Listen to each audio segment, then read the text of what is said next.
baik kok keluar dulu sekolah kamu dibayar kadang si orang itu kok itu posisi agak orang harus kenyak bawa pulang main dah nah kalau kemari mau bawa gue orang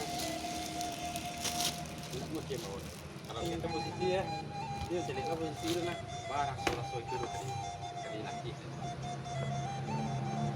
kita mesti kita kan dua tangan dua itu jadi dua tangan nah itu kalau nyelawan anak petah baca apa aku ya tak tambah buat dua tangannya dia tak petah kalau nyelawan tuh coba takut gue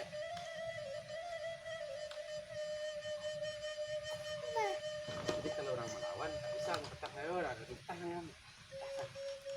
tak mau tak saya kue tak anu orang petah dua tangan orang itu kan kado tenaga orang mau lah mun orang petah dia bisa petah kan seketek orang seketek